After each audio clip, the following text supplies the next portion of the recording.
Friends, अक्सर देखने में आता है कि पौधा अच्छी तरह से ग्रोथ करता हुआ फ्लावरिंग करता रहता है, लेकिन अचानक से उसकी ग्रोथ रुक जाती है और पौधा फूल देना बंद कर देता है। पत्तियां पीली पड़ने लगती हैं या फिर कलियां फूल बनने से पहले ही गिर जाती हैं। तो आज की वीडियो में मैं आपको बताऊंगी कि ऐसा क्यों होता है और किस पोषक तत्व की कमी से प्लांट में ये सारी समस्याएं होती हैं। पौधे को कौन सा फर्टिलाइज़र देना इस समय ज़रूरी होता है, जबकि पौधे में अचानक से ग्रोथ रुक गई है या फिर पौधे में फूल नहीं आ रहे हैं। क्योंकि सिर्फ फर्टिलाइज़र डालना ही काफ़ी नहीं होता है। पौधे की ठीक तरह से यदि हम देखभाल नहीं करते हैं तब भी पौधा ग्रोथ रोक देता है और उसमें फूल फल आने बंद हो जाते हैं। सबसे पहला काम होता है पौधे में, जहां हम गलती कर देते हैं वो है पौधे में अक्सर फूल आने के बाद सीड्स बन जाते हैं। तो जो फूलों वाले पौधे सीड्स बनाने लगते हैं उन सीड्स को हम सही समय पर हटाते नहीं हैं।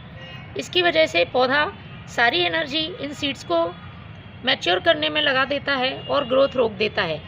इसकी वजह से फूल भी नहीं आते हैं। तो इस बात का आप ध्यान रखें, यदि आपको सीड्स की ज़रूरत नहीं है तो आप इन सीड्स को समय समय पर हटाते रहें। दूसरा, पौधे में ग्रोथ रुकने का रीज़न होता है पौधे में इंसेक्ट अटैक या फिर फंगस का अटैक। हमें ध्यान नहीं रहता है और हम ध्यान नहीं दे पाते हैं और पौधे में अचानक से ग्रोथ रुक जाती है क्योंकि उसमें इंसेक्ट अटैक हो जाता है या फिर पत्तियों में रस चूसने वाले कीड़े लग जाते हैं, जिनकी वजह से पौधा अचानक से ग्रोथ रोक देता है। इसलिए आपको 15 दिन में एक बार या महीने में एक बार अपने प्लांट पर नीम ऑयल का स्प्रे ज़रूर करते रहना है। पौधों पर नज़र बनाए रखें, किसी तरह के इंसेक्ट तो नहीं है। ख़ासतौर पे पत्तियों के पीछे इस बात का आपको ध्यान रखना है कि इंसेक्ट या फंगस तो नहीं है। यदि है तो उसका सही ट्रीटमेंट करें, उसके बाद ही फर्टिलाइज़र डालें। इसी तरह से पौधों की अच्छी ग्रोथ के लिए पौधों की जड़ों का मजबूत होना भी ज़रूरी है। तो इसके लिए आप महीने में एक बार प्लांट की सॉइल की गुड़ाई ज़रूर करें। अब बात कर लेते हैं फर्टिलाइज़र की। तो जो फर्टिलाइज़र मैं बना रही हूँ वो ऑर्गेनिक फर्टिलाइज़र है। पौधे में किसी तरह का नुकसान नहीं होगा। इसके साथ ही इस फर्टिलाइज़र को आप अपने सभी फूलों वाले, फलों वाले और सब्जियों वाले पौधे पर इस्तेमाल कर सकते हैं। फ़ायदे की बात करें तो नाइट्रोजन, पोटेशियम, फास्फोरस के साथ कई माइक्रोन्यूट्रिएंट से भरपूर ये फर्टिलाइज़र पौधे की ग्रोथ को तेज करेगा। पौधे में यदि फूल नहीं आ रहे हैं या फल नहीं बन रहे हैं तो वह भी आने लगेंगे। पत्तियां पीली पड़ने की समस्या है तो वह भी ख़त्म होगी और फूलों का साइज़ अच्छा होगा।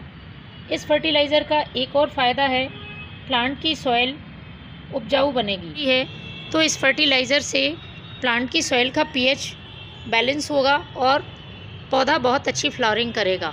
तो चलिए शुरू करते हैं किस तरह से इस फर्टिलाइज़र को बनाना है।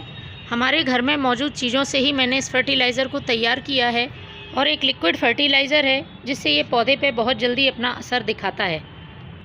फर्टिलाइज़र पौधों की संख्या के हिसाब से आप कम ज़्यादा बना सकते हैं। तो मैंने एक गिलास ले लिया है और इसमें सबसे पहले मैं यूज़ करूँगी ये मेथी दाना। मेथी दाना हम सभी के घर में उपलब्ध हो जाता है। पोटेशियम के साथ साथ magnesium, calcium, iron, copper, zinc जैसे तत्वों से भरपूर है और पौधों की ग्रोथ और उनमें फल फूल लाने के लिए बहुत ही फ़ायदेमंद है। तो मैंने एक छोटा चम्मच इस मेथी दाने को ले लिया है। दूसरी चीज़ मैं इस्तेमाल कर रही हूँ फ्रेश टी लीफ। चाय पत्ती प्लांट की सॉइल को एसिडिक करने का काम करती है। इसमें मौजूद पोषक तत्व पौधे की ग्रोथ को बढ़ाने में मदद करते हैं। तो फ्रेश टी लीफ का ही यूज़ करना है। एक छोटा चम्मच मैंने फ्रेश टी लीफ का लिया है।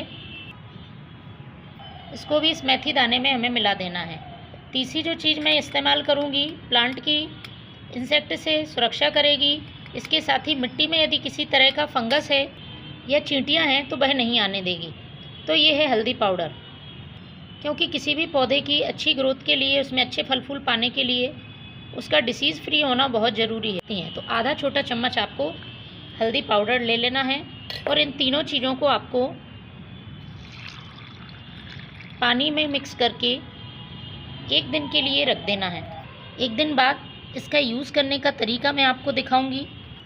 फ्रेंड्स, एक दिन बाद कुछ इस तरह से आपको ये फर्टिलाइज़र मिलेगा।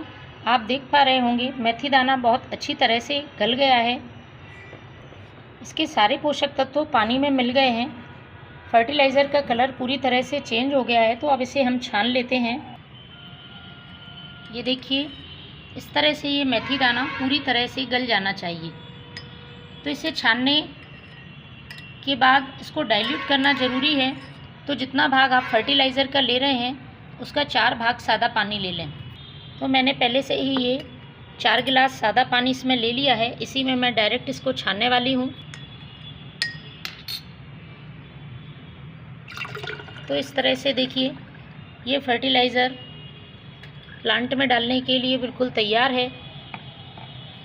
सुबह या शाम के समय आप इस फर्टिलाइज़र का यूज़ करें। तेज़ धूप में पौधों में ये फर्टिलाइज़र ना डालें। तो फ्रेंड्स, अपने प्लांट की अच्छी ग्रोथ के लिए महीने में एक बार इस फर्टिलाइज़र का यूज़ ज़रूर करें। Thank you.